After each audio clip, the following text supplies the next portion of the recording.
All right, welcome to the second part of section 3.2. We're still talking about logarithmic functions.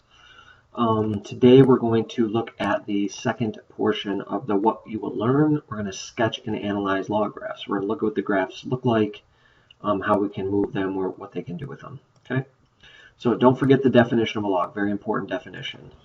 Okay, here, if this is log form, okay, remember the definition says you take the base and you raise it to what's after the equal sign, so b to the y, and it's equal to what is next to log, which is x.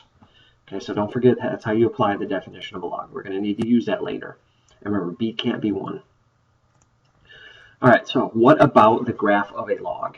Okay, first bullet point here. Log functions, y equals log base b of x, and exponential functions, y equals b to the x, are inverses of each other. Okay, so they're another word for inverse is reverse.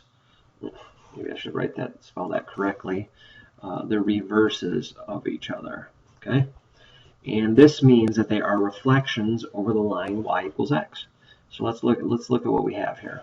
Okay, so we have a exponential function, which we talked about in section 1, and then now we have what's called a log function. And if you notice, they are reflections over this line y equals x. Okay, and if we draw it in, we can see that those are indeed reflections over the points. So if we look at this, okay, so this point matches up with this point. A point up here is going to match up with a point over here. Okay, so remember, if you have a point xy on your exponential, then the point y comma x. Remember, the x's and the y's flip-flop. Inverses, the x and the y's switch order.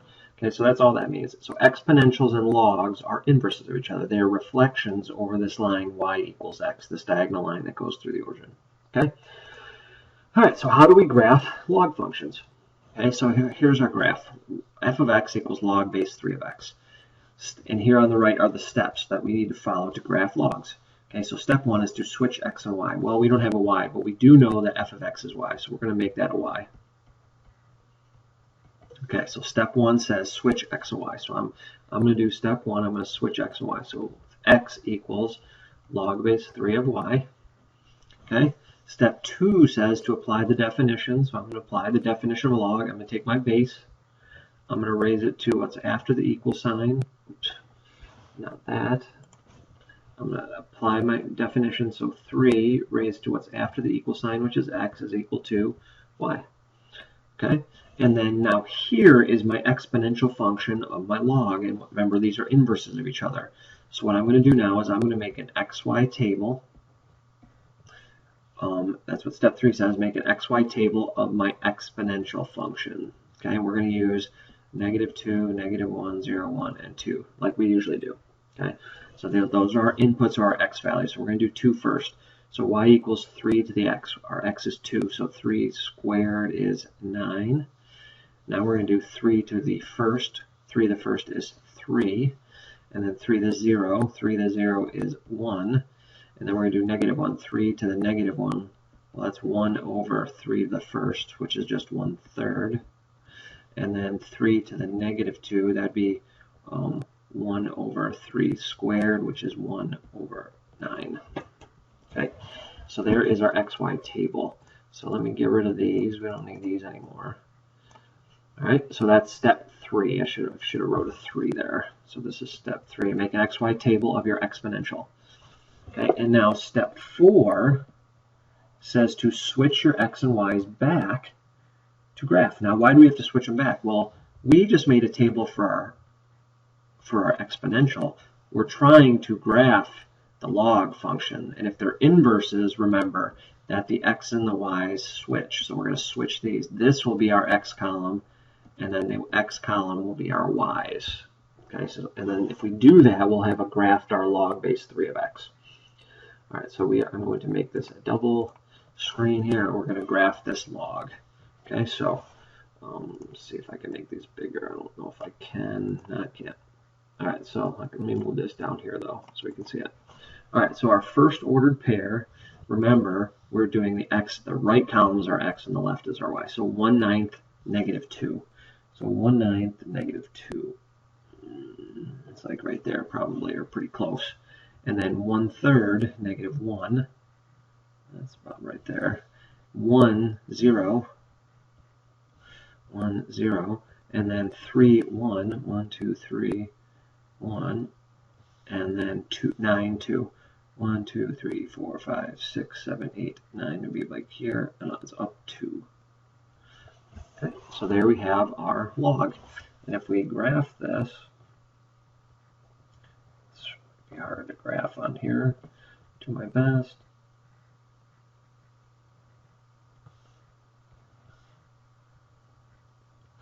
Okay, there's our graph of our log. Notice that it has an x-intercept of 1 right here. It has a vertical asymptote at the y-axis. You notice it doesn't touch. You'll get really, really close. So if we did, let's see here, if we did -3, that'd be 1/27th, which is really, really, really close, but it's not. Okay. So that's how you graph a log. You switch x and y, you apply the definition, you make a table, and then you switch those back because we're graphing the log, not the exponential. All right. And then the next page here shows us a chart. Like you've seen these charts before. We have a log growth, which increases, and we have a log decay, which decreases. And how do you tell the difference between the two? If it's a log growth, your base is bigger than 1. If it's a log decay, your base is between 1 and 0, so it's a fraction. So if you want to write fraction base, okay, so if it was like log base 1/2, okay, and it tells you what the domain is, the range, the asymptotes, the end behavior, things like that. Okay, this is just for you to use if you have any homework questions on that.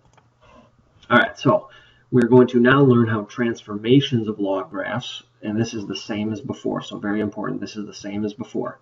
So here's our parent function. This is what the original looks like, and then what we're going to do is we're going to add things to it. Okay, so up or down. Okay, so up or down.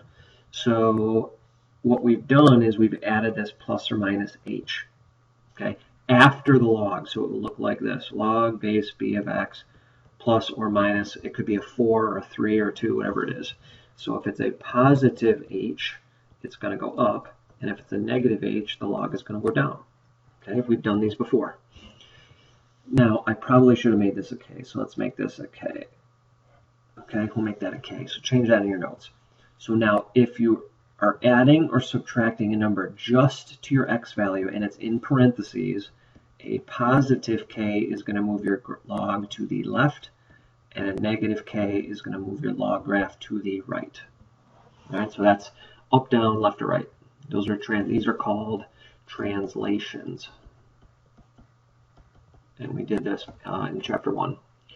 Our second one is our reflections. Okay, we have a reflection over the x-axis, we have a reflection over the y-axis.